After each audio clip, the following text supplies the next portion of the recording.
Hi there, welcome back to my channel. My name is Vero, and in today's video I'm going to be setting up a beginner bullet journal for the month of May.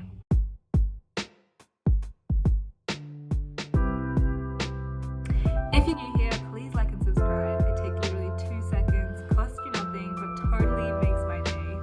So for this month I've decided to go with paper cranes, and I'm going to be showing you how to draw 3 different styles of paper cranes, and they're basically just a collection of triangles that you put together, so relatively easy. I've broken down my video into different parts listed here on the screen, so you can jump ahead if you find some parts irrelevant. If you're familiar with this series, you'll know that today I will be planning the cover page, the month overview, a social media planner, a finance tracker, and the 4 weekly spreads of May. Okay, so before we get into this video, I'm actually going to do a quick step-by-step tutorial on the 3 different cranes that I'm drawing. So yeah, let's get into it. So I've actually prepared this drawing guide for you, and you can find it in the link in my description down below. And this shows you the different steps to take when drawing out the 3 different types of cranes that I know how to draw. And I'm just going to quickly show you how to draw all 3 in real time right now.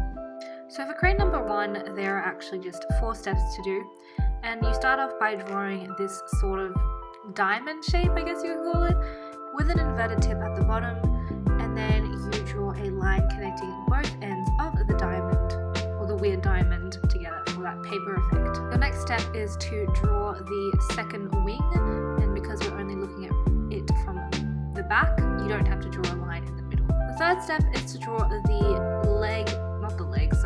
tail and the neck. You do that by drawing 2 lines starting from the bottom side of the diamond and connecting them together at the top. So it's just 2 weird triangles. Then the last step is to draw the head, and that's a little triangle on one of the sides. And then you have the first crane. The second crane is done in 6 steps, and we're going to start off with the body this time. So for the body, you draw a right angle triangle with a line perpendicular to the bottom connecting with the top of the triangle. This will give it that, again, paper effect. Step 2 is to draw the wing, and you actually want to angle it back, or in my case to the left, so that you have the correct effect. On my drawing guide, unfortunately I angled the wing to the front, which is why the perspective on the crane looks a bit off. So if you draw it to the back, then you won't have any issues. So with that, you draw the first wing, and this time we're going to draw the tail and the neck next. And what you do is you draw a triangle starting from the corner of the wing to about halfway through that wing on both sides. From there, we add the perspective by adding a back part of the body as well as a back part of the neck or tail.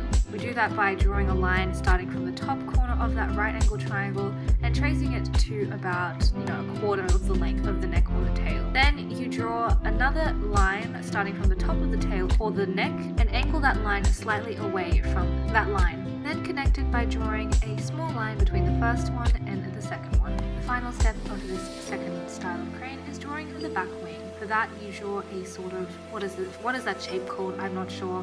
With a triangle on the top, connect the lines so the line from one wing to the other wing is a straight one. For our last crane, we're going to start off by drawing an obtuse triangle. For the wing, draw another triangle starting from the base of the first one and making sure it's longer. Then for the tail and neck, we're going to start it off from the corner of the first 2 triangles and connect it at the bottom about 1/4 of the way down the second triangle. Repeat this on both sides. The 4th step is to draw another triangle behind our obtuse triangle, making sure it is just longer than the first one but shorter than the second one. Then add a small triangle on the side of one of your tail or neck, and then you have a crane. Anyway, that was a slightly long tutorial on how to draw cranes, so let's get into the rest of the video. Let's start by adding them to the cover page. I've already drawn this out by hand with a pencil just so that it looked neater. I then go over it with a black fine liner. This one is a Pigma Micron in the size of 0.5, but you can use any pen that you would like so that I can draw it out and erase the pencil marks afterwards. If you're interested in the block letters that I've drawn, you can look down in the links below. I've linked a worksheet that you can use to draw out these block letters. You can also look at my video from April where I did a different sort of lettering style. I also drew a line to go through the cranes to make them look like they're hanging cranes. Then I coloured in the letters in black, but that's completely optional. I just thought they made the page pop a little bit.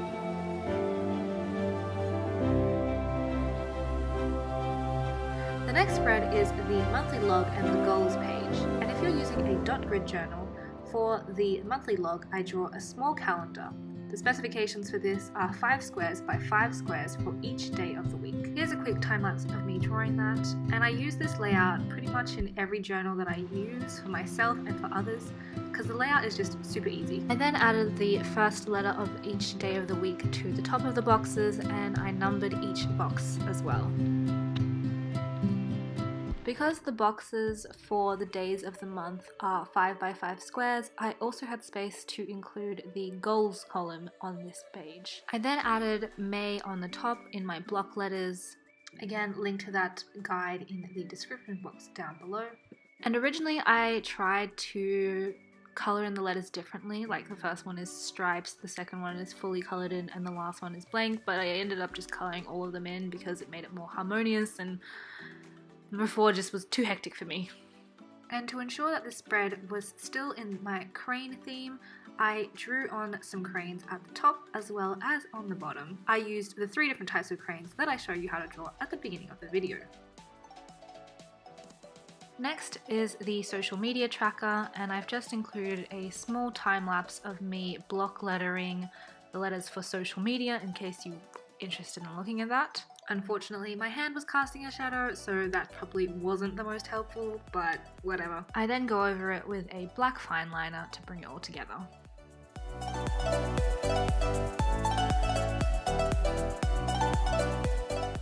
If you've been watching this beginner minimal bullet journal series for a while, then you'll know about my social media trackers. My friend ordered this journal off me and requested a social media planner, for Instagram, Facebook, and TikTok, which is what I'm doing right now. I then go in with my grey Crayola super tip to highlight the weekends, so it just seems a little bit easier to track and to plan. Side note, I can't be the only one who finds it fun to highlight things, can I?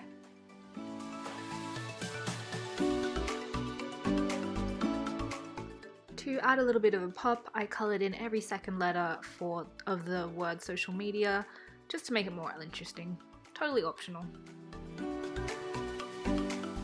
Next, we're moving on to the finance tracker.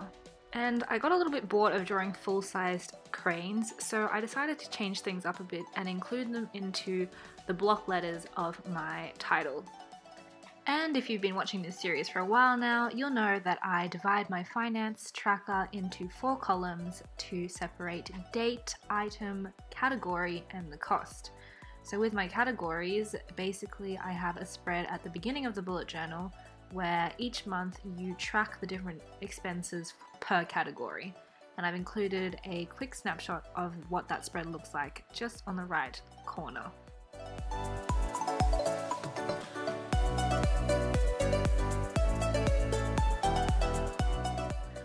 Last month I talked about using black paper in my spreads with a white pen, which is something that I did a lot of in this month. So what I've actually done, because I know that a lot of people might not have black paper and white pens, I've actually created a file that you can download and print out at home to include in your bullet journal if you are deciding to copy this spread. And I'll show you how I made those black pieces of paper in just a minute, but at the moment I'm just trying to speed through creating the weekly spreads so that I know where I want to put my black pieces of paper with the crane designs on them. Also, at this point I was getting pretty tired of holding my page straight for the camera, so I move it around quite a lot because that's just more efficient when I'm actually colouring things in. For the next week I went with vertical boxes. I split the page into 6 and combined Saturday and Sunday together. Again, you won't see any of the black papers yet because I add all of those in at the end.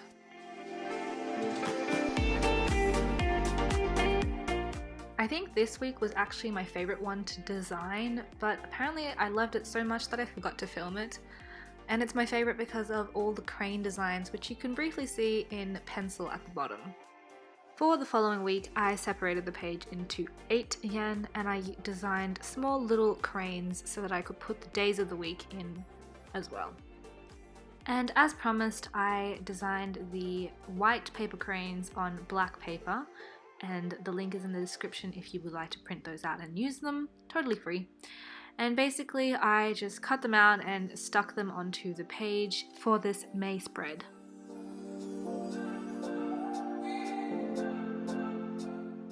And I also did black paper with white cranes on them again for the following weeks, so I just glued them on just like before. Finally, to tie everything together, I went in with my grey Crayola super tip and I just highlighted each week of the month. Well, it seems that May was a little bit more hectic to plan, apologies for that, but here's the final flip through. Thank you so much for watching. Don't forget to like, comment and subscribe, and tune in next month for the month of June, where I designed leaves for that month. Leaves are probably my signature drawings, so definitely tune in for that one because it's going to be super exciting. Here's a quick preview. Thank you so much for watching. I hope you enjoyed. Don't forget to like, comment and subscribe, and I will see you in the next video. Bye.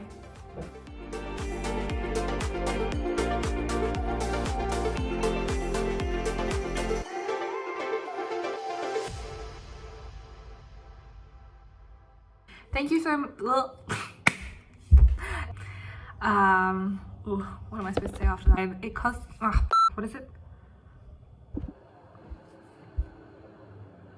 There's noise outside, can you hear? Rude.